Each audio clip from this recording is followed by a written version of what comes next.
grupo Espírita Discípulos de Jesus.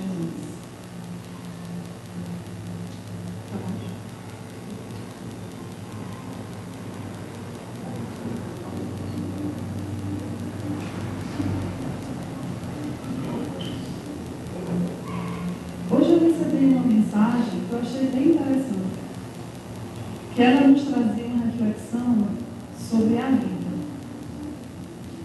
E ela dizia assim no começo, que a vida, referindo-se a esta encarnação de cada um de nós, é muito curta. Mas o que antecede esta encarnação e o que sucede a ela é bem longo. E aí eu fiquei pensando nessa frase, nesse pequeno trecho da mensagem, que era longo, do quanto nós perdemos tempo com bobagens, com coisas que não têm importância. Porque nós viemos aqui, nós estamos encarnados para cuidarmos da nossa evolução. E quantas vezes nós perdemos oportunidades em perdoar pequenas coisas, em compreender o outro, em fazer o bem. Porque muitas vezes nós deixamos que o orgulho, que a nossa vaidade se assome, né? Cresça, esteja maior do que o nosso próprio ato de fazer o bem. Então pensemos nisso. A nossa vida aqui, na presente encarnação, é muito curta. E nós devemos aproveitar cada minuto. Então, hoje nós temos Iria para fazer a nossa palestra e trazer nossas reflexões. Vamos convidar Marconi para a prece, na sequência Andresa, na leitura do Exórdio, e Rossandro no Evangelho.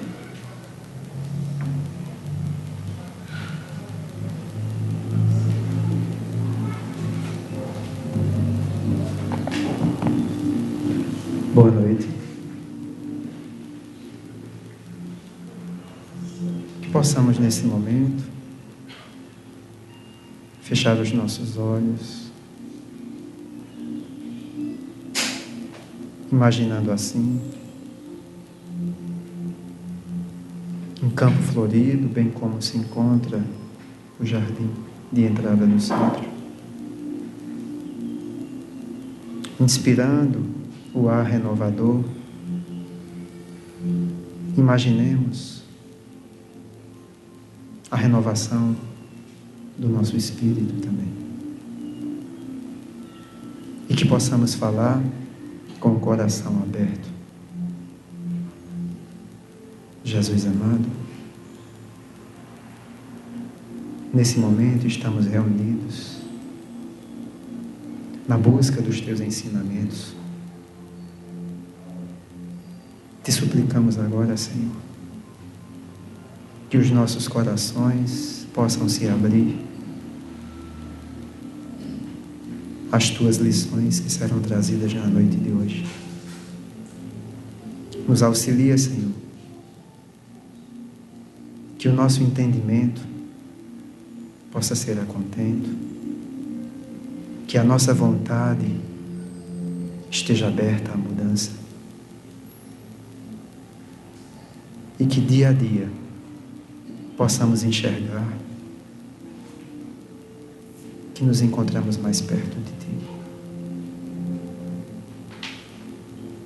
Abençoa a nossa irmã Iria, que a sua palavra, que a sua conversa fraterna possa chegar até nós, nos trazendo reflexões,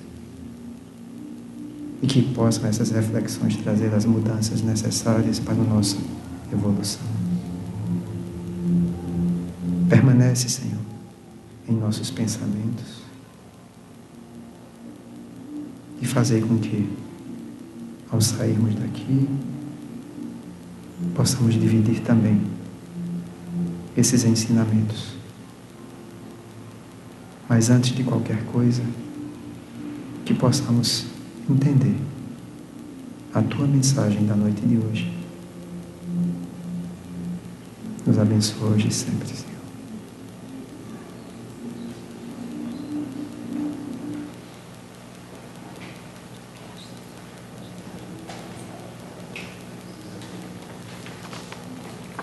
Boa noite a todos.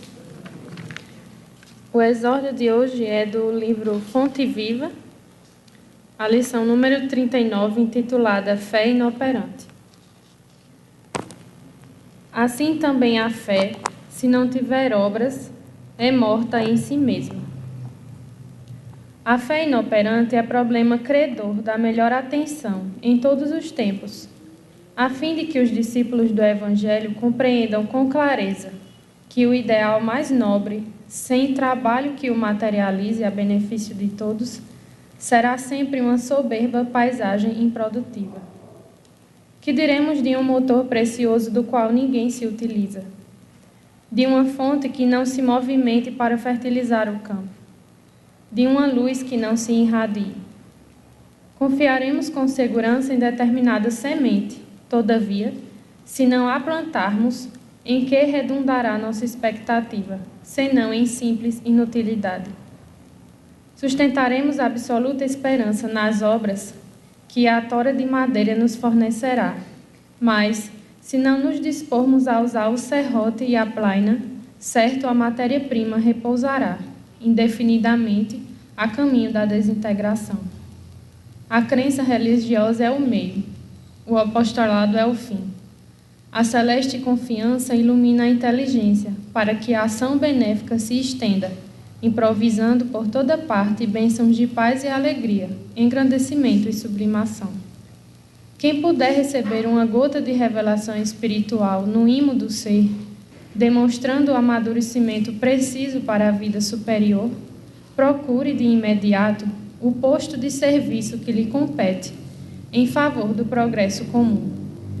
A fé, na essência, é aquele embrião de mostarda do ensinamento de Jesus, que em pleno crescimento, através da elevação pelo trabalho incessante, se converte no reino divino, onde a alma do crente passa a viver.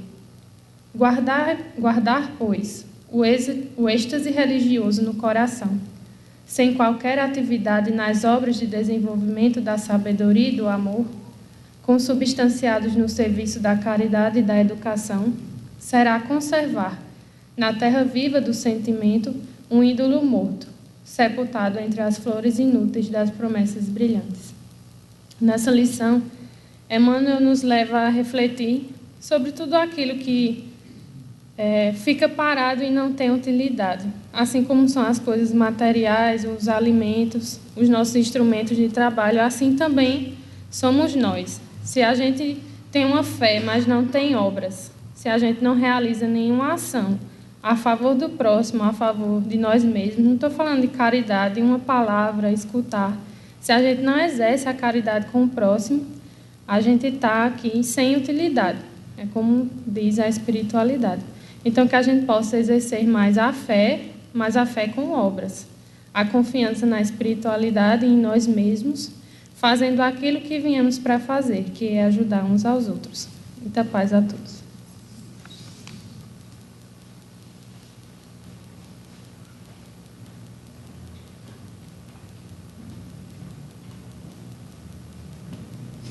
Boa noite, amigos.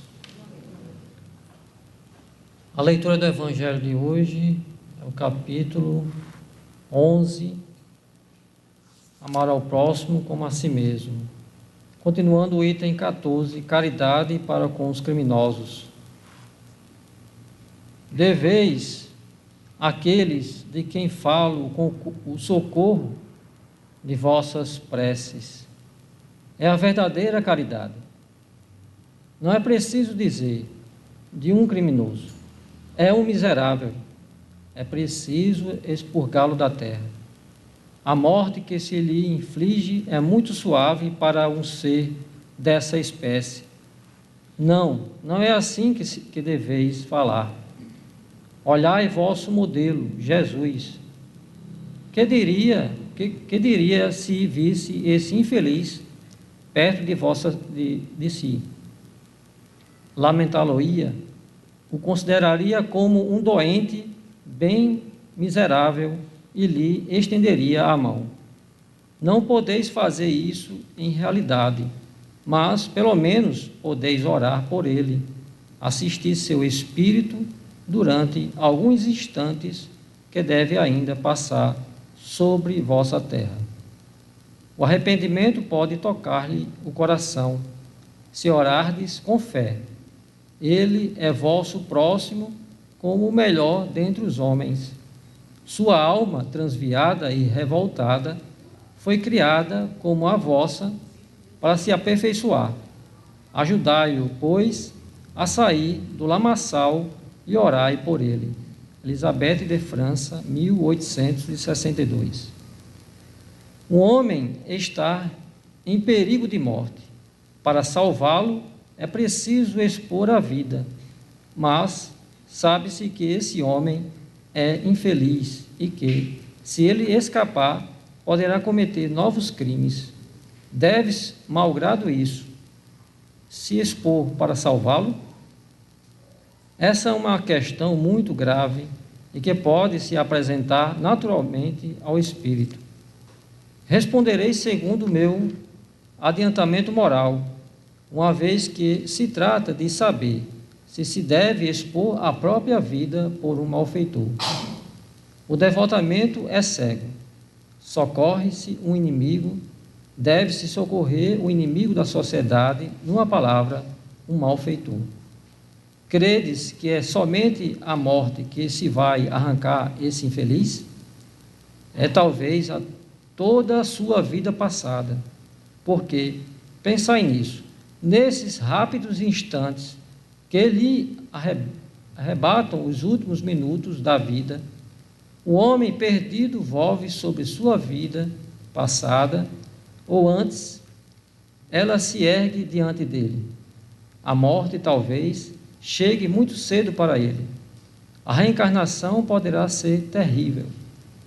Lançai-vos, pois, homens, vós a quem a ciência espírita esclareceu. Lançai-vos, arrancai a sua condenação, e então, talvez, esse homem que morreria vos insultando se atirará em vossos braços. Todavia, não é preciso perguntar-vos se o fareis ou não, mas idem em seu socorro, porque, salvando-o, obedeceis a essa voz do coração que vos diz: tu podes salvá-lo, salva-o. Lamennais, Paris, 1862. Continue na paz do Senhor Jesus.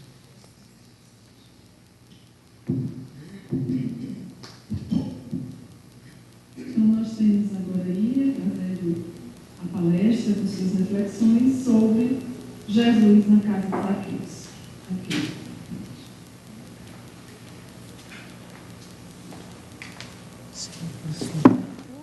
Tá ótimo. Boa noite a todos. Que a espiritualidade amiga possa nos envolver nesse momento e que possamos levar para os nossos lares as vibrações maravilhosas que estamos recebendo na noite de hoje. Essa mensagem que nós vamos fazer uma conversa, conversar hoje, é uma mensagem extremamente importante, como todas as outras que nós lemos no Evangelho. Mas, assim, falar sobre Zaqueu é algo que nós deveríamos tomar mais esse partido, tentar cada vez mais olhar essa mensagem que está no Evangelho de Lucas de uma forma, vamos dizer assim, mais dedicada. Porque muitas vezes o que acontece? Nós lemos em Evangelho, ou mesmo em uma leitura em casa ou no centro espírita, mas às vezes nós não nos dedicamos a um estudo mais aprofundado acerca dessa temática, E pensando nessa perspectiva, esse mês de julho foi todo assim voltado para essa temática do capítulo 16. Não pode servir a dois reis, Só pode servir a um, não se pode servir a Deus e a Mamon, como diz o 16º capítulo, o título. Então, automaticamente, a gente vem estudando esse capítulo 16º no centro espírita ao qual nós frequentamos, na fraternidade. E aí nós vamos percebendo como é interessante, como é importante nós nos dedicarmos cada vez mais a essas leituras, em forma de fato de estudo, não uma leitura simples e básica, mas estudar realmente aprofundado, onde nós nos detemos, vamos dizer assim, em cada item, uma semana, um período de 2, 3 dias, 4 dias, para nos dedicarmos de fato a entender o que a mensagem, o que aquelas mensagens nos trazem de importante. E aí, nesse mês, nós tivemos várias palestras lá na Fraternidade, e uma delas foi a palestra de Cláudia, que é nossa amiga. E Cláudia falava algo muito interessante. Ela relatava o seguinte, que os 15 primeiros capítulos do Evangelho são capítulos que a gente traz as informações, moral, desenvolvimento para a gente, conhecimento e tantas outras coisas. Mas a partir do 16º, podemos dizer que o Evangelho vem para dizer assim, olha, agora nós vamos nos emendar, no dizer bem nordestino. Ou você aprendeu de fato, ou então o negócio vai desandar, porque a partir de agora a gente vai pegar mais puxado. Nós vamos agora, de fato, mostrar a verdadeira condição, né? Mais ainda do Espiritismo, que de fato é, para que de fato veio. E aí, a partir do 16º, podemos dizer que veio para ensinar de fato. Os outros ensinam bastante, mas o 16º é aquele puxão de orelha mesmo. E a partir dele em diante. E, de fato, olhando essa perspectiva, quando nós lemos o capítulo, os capítulos a partir do 16º em diante, nós vamos perceber que tem esse cunho mais voltado a um moral, de um puxão de orelha, de um olhar, de dizer assim, olha, preste atenção, é assim que a gente precisa seguir. Se a gente não seguir desse jeito, vai ser mais difícil. Tudo vai ser mais difícil. E aí, voltando para essa questão, entra a perspectiva da mensagem de hoje, né? Jesus na casa de Zaqueu. Por que foi colocada essa passagem no Evangelho, né? Qual a importância? Muitas vezes a gente vê e diz, é uma história, tal, uma passagem. Tem muita coisa, muitos ensinos tem nessa passagem de Jesus na casa de Zaqueu. E aí a gente vai trazer essa mensagem, essa leitura, que diz... já nessa perspectiva, para que a gente possa entender um pouco mais. E diz assim, é o item 4, que diz assim, tendo Jesus entrado em Jericó, passava pela cidade, e havia ali um homem chamado Zaqueu, chefe dos publicanos e muito rico, o qual, desejoso de ver a Jesus para conhecê-lo, não conseguia devido à multidão. Por ser ele de estatura muito baixa, por isso correu à frente da turba e subiu a um sicômoro para o ver, já que Jesus devia passar por ali. Chegando a esse lugar, Jesus dirigiu o olhar para o alto e, vendo-o, disse-lhe, Zaqueu, apressa-te em descer, porque preciso que me hospedes hoje em tua casa. Zaqueu desceu imediatamente e o recebeu jubiloso. Vendo isso, todos que estavam ali murmuravam a dizer, alguns de variadas formas diferentes, mas o básico era, ele foi hospedar-se em casa de um homem de má vida, né? E aí diz, entretanto, Zaqueu, pondo-se diante do Senhor, lhe disse, Senhor, dou a metade dos meus bens aos pobres, e se causei dano a alguém, seja no que for, indenizo 4 vezes mais. Ao que Jesus lhe disse, esta casa recebeu hoje a salvação, porque também este é filho de Abraão, visto que o Filho do Homem veio para procurar e salvar o que estava perdido. Como eu disse, está no Evangelho de Lucas, no capítulo 19, versículo de 1 a 10. Então é interessante observar essa passagem da seguinte forma, antes de tudo entender um pouco o contexto, né? O que é que nós estamos trazendo aqui? O que é que o Evangelho nos traz aqui? Vai falar sobre uma localidade chamada Jericó. Então, se a gente for trabalhar nessa perspectiva, entender que na época de Jesus, a Palestina, aquele local ali, era dominado pelos romanos. Assim, dominados pelos romanos, eles viviam numa perspectiva, né, de domínio, teriam que estar de acordo com os desejos, com as leis romanas. E nós tínhamos, de uma certa forma, 2 localidades até então, vamos colocar assim, situar assim, que eram vistas. Nós tínhamos, no caso, Jerusalém, que era mais vista como um local mais religioso, e nós tínhamos Jericó, que era um local belíssimo, pode ser considerado uma das primeiras cidades daquele ambiente, mas também trazia uma beleza única. Então, era um local, como eles diziam, que existia palmeiras, que existiam uma água canalizada, que existia toda uma organização, existiam muitas plantações. Era uma localidade que visualmente era belíssima. Comparada, se a gente fosse comparar, no caso, a Jerusalém, uma cidade, vamos dizer assim, mais seca, né, no visual. Jericó já era um local realmente bem mais visual, belo, podemos dizer. O clima era bom, a sensação, então tudo era favorável naquele local. Porém, Jericó trazia uma grande questão. Ela era aquele local de desenvolvimento comercial. Então, era um ambiente de passagem, de comércio, né? Como também de pessoas que queriam comercializar. Existia o comércio local e as pessoas que queriam comercializar. Sendo assim, era um local que, consequentemente, distribuía um processo de riqueza muito grande. Então, ali havia o quê? Publicanos. E Zaqueu, ele era o quê? O chefe dos publicanos. Assim sendo, a população que ali estava não olhava Zaqueu bem. Mas por que, Íria, não se olhava Zaqueu com bons olhos? Porque, na realidade, Zaqueu, ele fez um contrato com os romanos de mais ou menos 5 anos para fazer o quê? A cobrança dos tributos, dos impostos daquela localidade. Assim sendo, ele fazia a cobrança dos impostos e muitas vezes essas cobranças eram abusivas, né? O que gerava uma insatisfação da sociedade, da população que morava ali, que muitos deles não seguiam, vamos dizer assim, uma condição romana, mas sim a sua condição, eram judeus, né? E automaticamente eles não aceitavam aquela perspectiva que o povo romano exigia. E também ficavam extremamente insatisfeitos por conta daquela situação. Então, esses impostos eram cobrados de formas variadas.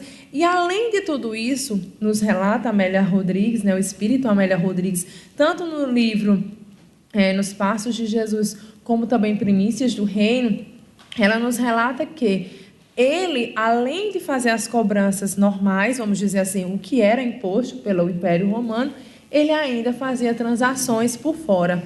Ou seja, ele enriquecia mais ainda, ele enriquecia de uma forma vil, de uma forma não satisfatória, não legal. Então as pessoas o olhavam de uma forma negativa, não gostavam de Zaqueu. É tão interessante que uma dessas passagens do livro, né, Primícias do Reino, de Amélia Rodrigues, ela nos relata que nem o mendigo, ele aceitava a doação que ele fazia. Olha como é interessante. Aí vocês dizem assim, como assim, né? Por quê? Porque até o mendigo entendia, quando ele não era estrangeiro, ele era daquela cidade, daquela localidade, ele entendia que aquele dinheiro ele via de forma errada. Então o mendigo não aceitava, porque ele não queria o quê? Estar de comum acordo com Zaqueu. Diante dessa perspectiva toda, nós podemos perceber que existe aí uma questão também de um problema enorme. E aí, pensando nessa condição, entender que as pessoas olhavam ele de uma forma negativa. E quando ele vai decidir, né, que ele começa a pensar nessa perspectiva de encontrar, de conhecer Jesus, ele vai ter que começar a trabalhar só. Ele vai ter que começar a pensar só. E é isso que a Amélia Rodrigues ela nos relata. Aqui não está relatado no Evangelho, nessa passagem aqui que a gente tem, certo? Mas ela relata que ele faz o quê? Quando ele está diante da sociedade, que ele vê que Jesus está vindo, ele começa a correr, né, em busca de ver Jesus. E ele é pequeno em estatura, né, ele tem as pernas mais curtas e ele é mais gordinho, mais cheinho, então automaticamente ele não consegue chegar com a agilidade comparada a outras pessoas. E nesse processo de ele tentar chegar, se aproximar de Jesus, ele pede a uma pessoa que afaste, dê o espaço para que ele possa encontrar. E a pessoa diz que não vai afastar, não vai dar o espaço para ele, porque não considera ele uma pessoa sociável. Outra pessoa, ele pede para estar, como a gente diz, né, nos ombros, né, estar em cima para que ele pudesse ver Jesus. E a pessoa disse que não daria os seus ombros ao ser daquele. E aí a gente começa a perceber que há aí uma problemática de preconceito, né? Que é algo que a gente pensa que está muito distante de nós, mas não, é bastante atual. Essa mensagem é mais de 2000 anos, mas nós temos ainda tão atual e tão atuante, infelizmente, na nossa condição existencial ainda. Aí, percebendo, nessa vivência, ele tem o desejo de encontrar Jesus. E Jesus já sabe disso, que a gente vai ver na sequência da mensagem. Jesus já sabe, já sente. Por quê? Porque é o Espírito Crístico, ele tem noção, ele tem a consciência plena daquilo que deseja. Só lembrar daquela mensagem da mulher que sangrava, né? Quando toca, ele automaticamente se vira e diz: alguém me tocou, porque saiu uma virtude, né? Existia um desejo dela interno, mesmo que ela não conseguisse se aproximar de Jesus, mas ela tocou as suas vestes. E das vestes já houve o quê? A saída da virtude, né? Então Jesus tem a plena consciência, porque ele tem essa sensibilidade, por ser um espírito crístico, por ser um espírito elevado. Então, voltando a essa consideração do ambiente, Jericó era essa localidade, vamos dizer assim, comercial. E ele era um publicano, chefe dos publicanos, cobrava os impostos de uma forma ilícita. Então, quando a gente vai percebendo nessa perspectiva como é que se dá, e aí ele corre, né? As pessoas, de uma certa forma, os retiram, as pessoas cada vez mais os afastam. E dentro dessa ideia, é interessante pensar outra coisa que a gente vai perceber. Como estava a consciência de Zaqueu, né? Porque por muito menos a gente observa as nossas dores, os nossos questionamentos, e nós temos a nossa consciência ali que nos chama. E como estava a consciência de Zaqueu? E Amélia Rodrigues nos relata que a consciência dele sempre estava o chamando, e muito mais quando ele teve os filhos dele. Por quê?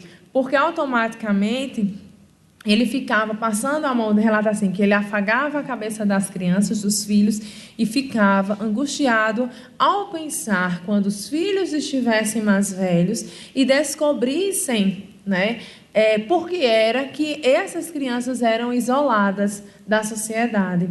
E aí ela relata que ele era isolado da sociedade, ele vivia junto à sua esposa, com seus filhos, e esse era o grupo social ao qual ele vivenciava. Vamos assim, no mais, poderíamos dizer, acrescentar com as pessoas ali da alfândega, né, que ele estava trabalhando junto, desses cobradores, juntamente com ele. Fora isso, ele não tinha uma vivência social, ele não tinha uma rede de amizades, vamos dizer assim, um grupo de amizades. Ele não possuía. Se ele não participava de festas que poderiam acontecer naquela localidade, e as festas que ele dava na sua casa era somente ele, a sua esposa, os seus filhos e alguns amigos do trabalho.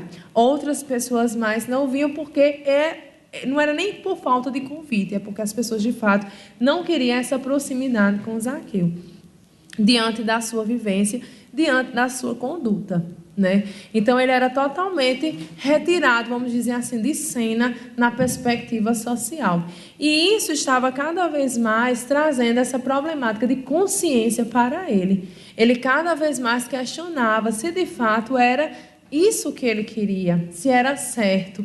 Ele sabia que a cobrança era algo negativo, mas ele não fazia de uma forma mal. Ele não dizia assim: eu não estou fazendo porque eu quero fazer o mal, porque eu quero magoar, porque eu quero que morra, porque eu quero isso. Não. Mas ele acabava criando essa perspectiva porque ele tinha que cobrar, e as transações por trás que ele acabava por fazer também. Ou seja, aquele desejo, aquela cada vez mais aquela crescente de enriquecer. E voltando a essa perspectiva da crescente, do desejo de enriquecer, ontem em uma palestra que eu assistia também, lá na Fraternidade, muito interessante, quando Denise disse assim: uma das maiores problemáticas que nós temos é a vivência, no caso, a prova da riqueza. Às vezes a gente diz que a prova da pobreza é extremamente difícil. Mas a prova mais difícil que existe é da riqueza, porque ela lhe dá toda a oportunidade de tudo. A pobreza não, ela vai limitar, ela vai deixar você naquela situação que também não é fácil, extremamente difícil. Ninguém vai dizer aqui que é fácil, que é bom, que é salutar, que não é. Precisa-se de resignação, de muita paciência, de muito equilíbrio. Mas a prova da riqueza é uma prova que nos dá a liberdade de ter tudo. Tudo eu posso, tudo eu tenho, tudo eu quero, tudo eu consigo comprar, adquirir, conquistar, né? E quando muitas vezes nós não conseguimos lidar com a situação, há problemáticas. né, há situações difíceis. Então, a prova da riqueza é uma prova muito difícil. Não é todo mundo que sabe lidar. A gente precisa ter cuidado, precisa ter equilíbrio muito grande. É só a gente lembrar um pouco aí atrás do que nós falávamos, né, dos nossos colegas que participaram aí da Copa, que nós sabemos de rios de dinheiro que eles ganham, né? São milionários. E muitas vezes a gente mesmo dizia, poxa, poderia jogar melhor, poderia fazer mais, ganham tanto dinheiro para não fazer nada, para não chutar uma bola direito. Quantos de nós não dizemos isso? Nós não pensamos, não cogitamos, né? Então, é uma prova difícil. E aí eu já estou minimizando nessa perspectiva. E se a gente ampliar, né? Só que a gente tem que sair também da perspectiva de uma riqueza material, a questão financeira, e ir para a riqueza intelectual. Porque quando a mensagem que diz assim, aquilo que lhe foi dado será cobrado, ele não diz assim, aquilo que lhe foi dado em dinheiro será cobrado, não. Diz assim, aquilo que lhe foi dado será cobrado. Não importa o que foi, mas será. Então, o que acontece? A gente aprende intelectualmente também. E aquilo que nós aprendemos intelectualmente, nós estamos favorecendo, nós estamos dando, nós estamos desenvolvendo, trabalhando, né? A nossa irmã ali falava na mensagem de abertura a questão de não deixarmos parados, né? Não deixarmos em inércia, né? As oportunidades que nós temos, que nós possamos trabalhar, que nós possamos praticar aquilo que nós aprendemos, né? E é nessa perspectiva que desenvolve cada vez mais a vivência, a moral evangélica. Então, quando Zaqueu, ele tem o desejo de encontrar Jesus, ele faz o quê? Ele vai trabalhar nisso, ele corre para o encontro para ter esse encontro com Jesus. E ele tenta fazer de um tudo. Ele é até meio que pisoteado, porque ele é pequeno, comparado às outras pessoas que estavam ali, e de repente ele encontra o quê? Um sicômoro, uma árvore, e que essas árvores têm as suas raízes mais para fora, podemos dizer assim. Ele consegue subir, mesmo com um pouco das pernas curtas, mas ele consegue subir, e ele fica apegado àquela árvore, e Jesus começa a passar, e são muitas pessoas que estão ali, né, seguindo e querendo ver Jesus. E nesse processo, Jesus, quando está diante, vamos dizer assim, já na localidade próxima, ele em cima, Jesus faz o quê? Jesus olha para ele e diz o quê? Zaqueu, apressa-te em descer, porque preciso que me hospedes hoje em tua casa. Ou seja, eu vou cear na tua casa, eu vou querer estar com você. E é interessante, nessa perspectiva, que ele nos traz Jesus nos traz como base um ensinamento, né?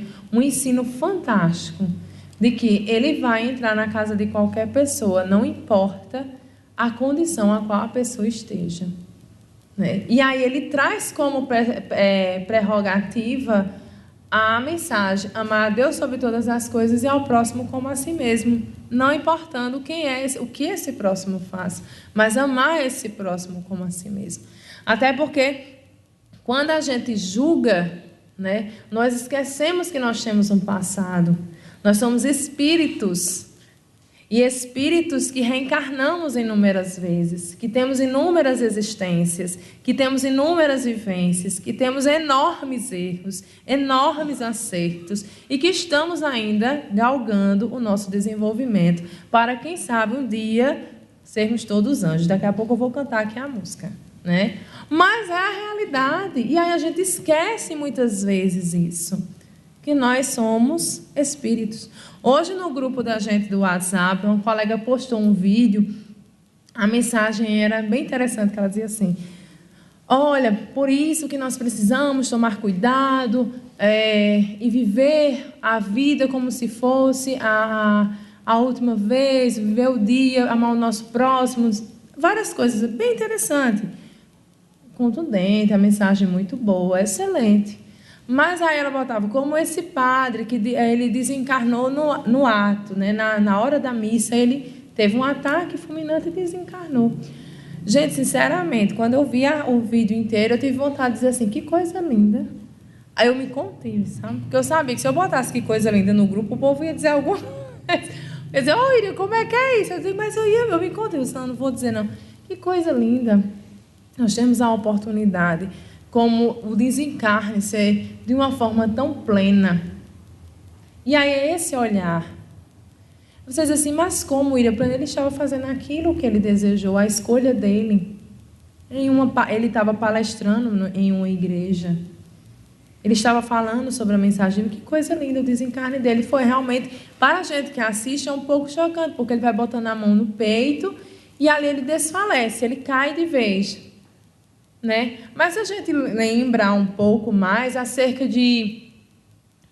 que cerca de 4 anos, mais ou menos 5 anos atrás, houve um desencarne ao vivo numa rádio espírita e foi gravado, onde o senhor estava um microfone assim e ele falando na rádio Boa Nova, eles fazendo aquele comentário e ele diz assim, fulano, eu não estou mais sentindo meus pés, eu não estou me sentindo mais. É isso que ele disse.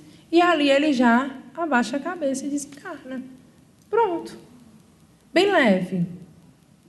E a gente muitas vezes tem esse medo da morte, esse medo do desencarne, esse medo, né? E a gente esquece, nós somos espíritos. A única certeza que nós temos é essa, que nós vamos desencarnar, não sabemos nem de quê. Nós vamos desencarnar.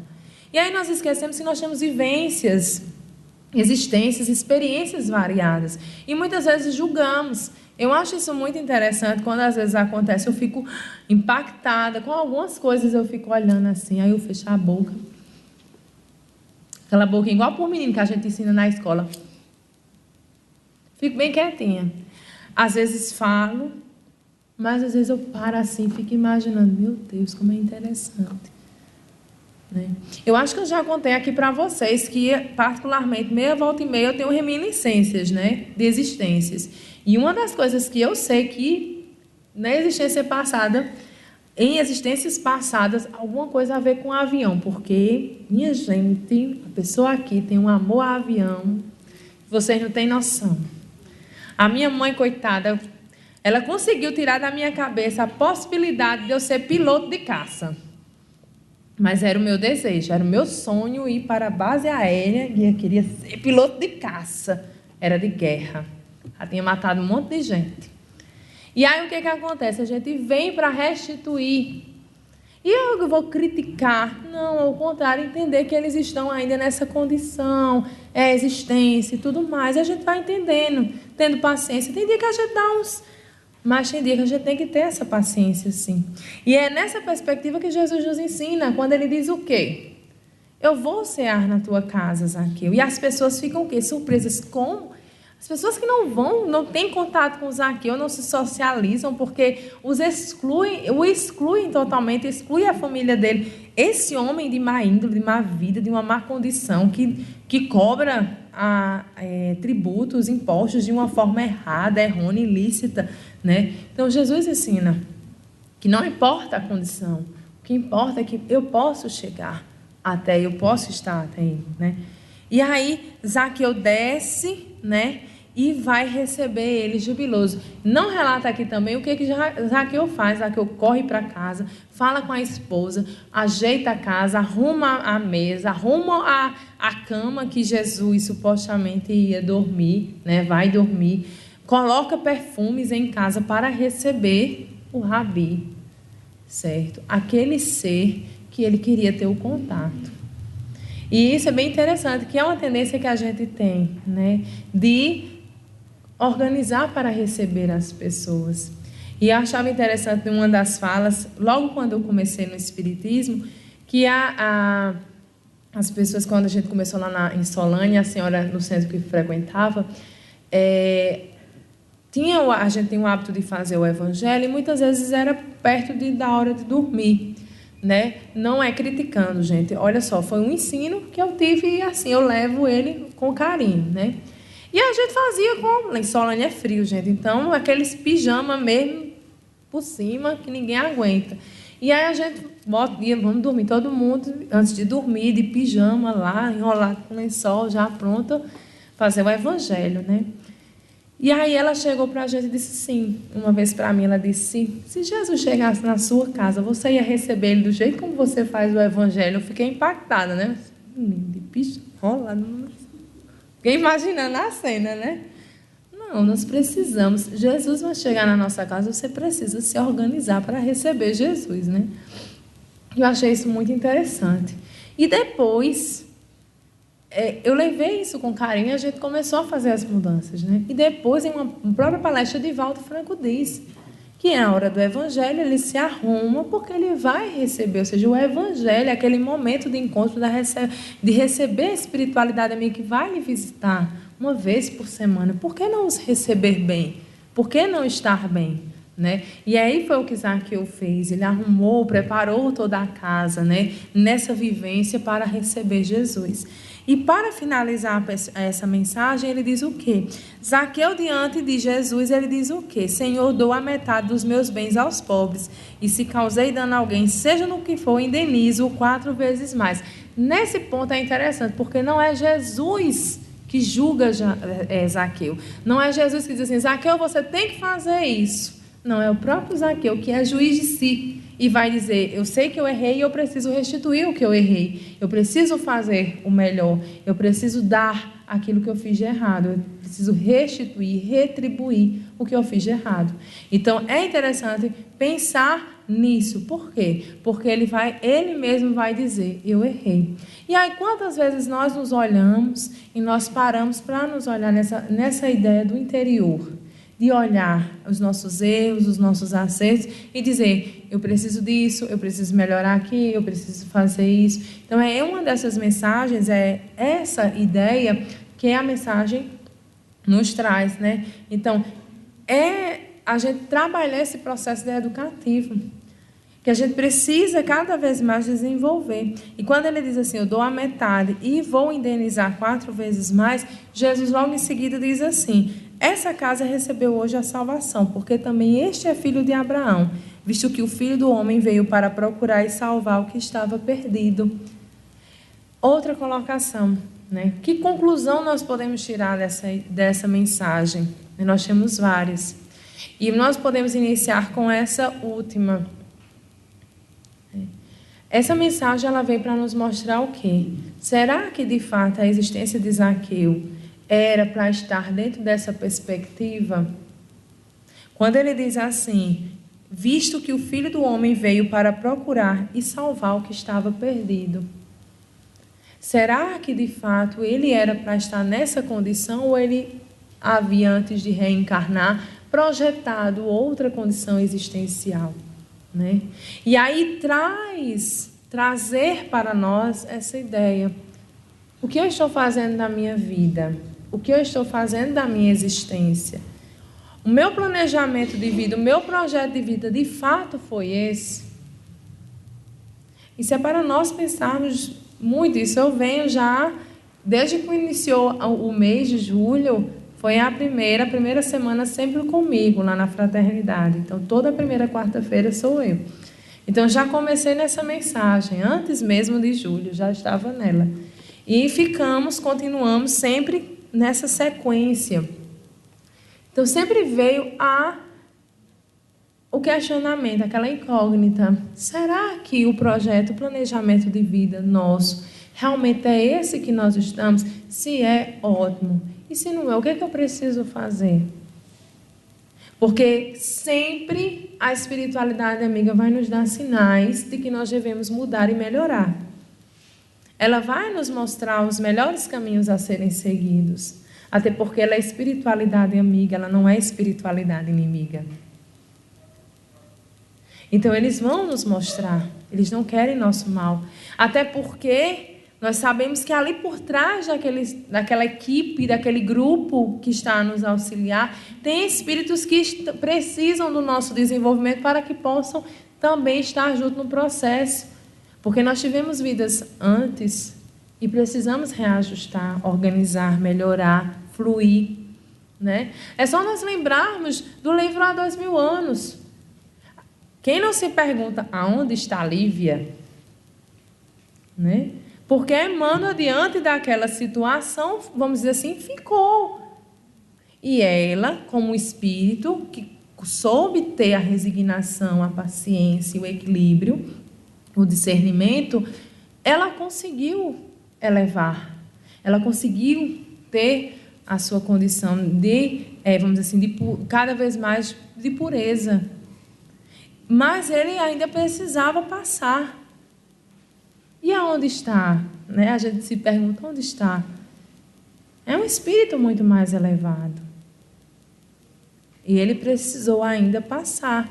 Então, se cai, aquele espírito fica triste. É só lembrarmos do livro Nosso Lar, a mãe de André Luiz, quando ela relata o quê? Quando ele pergunta do pai, e ela diz, eu vou precisar reencarnar para ajudar o seu pai.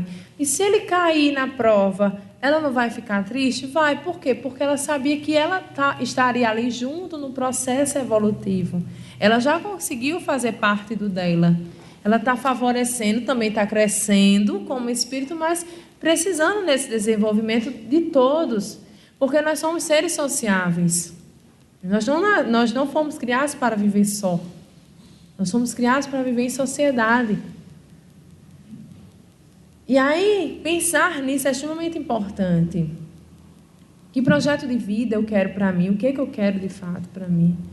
Essa é uma das perspectivas, porque ele disse, quando Jesus diz assim, estava perdido e que não está mais, e que de fato não vai estar mais, porque Zaqueu quis sair daquela condição a qual ele se encontrava e quis modificar, e mudou. Após esse encontro com Jesus, ele vai seguir, de fato, Jesus. Então ele muda, ele sai do que ele era, vamos dizer assim, de uma condição A e vai para uma condição Z, vamos dizer assim, totalmente diferente. Mas ele consegue entrar, de fato, naquilo que ele projetou. Então essa é uma das colocações, das conclusões que nós podemos ter. A outra é a ideia do interior, que é o que Zaqueu faz. Ele vai entrar na perspectiva de olhar-se, eu estou errado, eu preciso melhorar, eu preciso crescer, eu preciso conhecer, preciso ter disciplina, preciso ter equilíbrio, paciência. E ele começa a trabalhar tudo o que ele precisa. Nós não vamos conseguir isso numa existência só. Não. Mas se eu faço de pouquinho em pouquinho, eu consigo chegar lá. E é uma das coisas que ele deseja. Ele vai olhar e vai ver que está errado. E quando ele vê que ele está errado, Jesus diz, ele está pronto. Porque a mensagem de André Luiz diz o quê? Quando o trabalhador está pronto, o trabalho aparece. Não aparece? Então, quando o trabalhador está pronto, automaticamente nós vamos ter o quê? As benesses sendo envolvendo aquele ser. Muitas vezes a gente lê as mensagens e não amplia a condição que a mensagem nos dá. Então, ele estava pronto, ele olhou para si, precisou analisar e viu que não era aquilo que ele queria mudar. E ele vai mudar. Né? E dentre outras, só para a gente fechar, é a colocação de que todos somos irmãos. E olhar essa perspectiva de que nós não somos diferentes. Nós estamos hoje diferentes, por condição das encarnações, das existências. Mas somos irmãos, somos espíritos criados da mesma forma. Está lá no livro dos Espíritos, simples e ignorantes. Nós somos criados todos da mesma forma. Nós vamos ter existências variadas, automaticamente diante dessas existências nós vamos ter o quê? Cada um vai ter a sua experiência, cada um vai ter as suas vivências. Há algumas coisas a mais, outras coisas a menos, mas todos teremos. Só para que a gente possa entender rapidinho, só para contar das questões do que a gente tem, lá em casa, a maioria sabe que eu sou casada e tenho uma pequena. E assim, eu faço palestra, Paulo faz também palestra, mas em número bem menor. Paulo fica mais com Lara, na grande maioria das vezes. Então, o que acontece? A gente já chegou a brincar em que, em outras existências, eu tenho uma característica muito mais masculinizada em algumas atitudes. E ele mais afeminadas em algumas atitudes. E tranquilo, a gente leva, a gente brinca. Mas a dessa semana foi ótimo, porque nós inventamos. Sempre casal tem que inventar. E aí, nós dissemos o quê? Vamos colocar um painel na parede da TV e compramos uma furadeira. Gente, para qualquer pessoa isso é uma besteira, né? Mas para Paulo foi cair o mundo furar a parede com a furadeira. E eu olhava para ele, eu balançava a cabeça, eu dizia, me dê essa furadeira, pelo amor de Deus, que eu vou furar esse negócio. Né? Ele dizia, não, eu tenho que aprender, eu vou furar. E eu via que ele estava com receio, mas era aquela coisa assim, eu vou furar, mas vai fazer um buraco muito grande. Menino, fura esse negócio, é do tamanho da broca. Vai, fura esse negócio. E eu ficava olhando para ele. Resumindo, para botar um painel, nós começamos de 9h30, 10 horas da noite, nós terminamos de quase meio-dia, 1h, não foi, mãe? Do dia seguinte. Para colocar um painel, minha gente. Aí eu olhava para ele e dizia, meu filho, pode. Aí daqui a pouco eu ia lá, colocava a bucha, batia, eu ajeitava. Mas as pessoas dizem que em psicologia, né, a gente que trabalha com essa perspectiva assim, diz o seguinte, que os homens têm essa visão mais ampla de espacial, né? Não, meu filho, lá em casa a visão espacial é minha. Não rola isso. Simplesmente o negócio tinha que montar, tinha lá um manual. Eu olhei para o manual, eu olhava para o manual, parecia que eu estava vendo assim, algo que eu entendia tudo. E ele olhava para mim e fazia... Que parafuso é esse? Eu dizia, meu Deus do céu. Eu botava a mão na cabeça, eu já separei tudo. Eu dizia, meu filho, é assim, vamos montar assim, desse jeito. Resumindo, eu coloquei o suporte, montei o suporte na parede, ajeitei tudo. E no final, quando ele colocou a televisão, até para parafusar a televisão, fui eu que montei. E aí a gente parafusou. Eu cheguei com a chave estrela e dizia, essa chave é boa. Eu disse, meu filho, mas são 2 tipos, tem essa e a estrela. E aí parafusei todo enquanto botou na parede, que eu vi que ficou um pouco torta, assim, eu disse, Paulo, acho que se a gente folgar aqui esse parafuso, a televisão fica melhor. Fica não. Segura a televisão que eu faço. Fui lá, ajeitei. Aí ele olhou para mim, para não dizer, não dar o braço a torcer. Ele fez, é porque eu fui rei na última encarnação e você foi sacerdote. Eu digo, tá certo. Só pode ser que eu trabalhava, tá entendendo? Então, assim, nessas brincadeirinhas, mas a gente vê o que a gente tem. Já ele tem outras qualidades, outras virtudes que eu não tenho. São as condições de vivências que nós temos e a gente precisa entender isso, né? E respeitar. Então, fica para nós, todos nós, essa leitura do Evangelho, essa vivência cada vez maior da mensagem do Evangelho e entender que precisamos olhar para nós, compreender a nossa condição existencial, não julgar o outro e, além de tudo, pensar sempre no nosso planejamento existencial. Será que, de fato, onde eu estou atualmente é onde eu deveria estar? Certo? Essa é a nossa mensagem de hoje. Boa noite a todos, que possamos ir em paz para os nossos lares.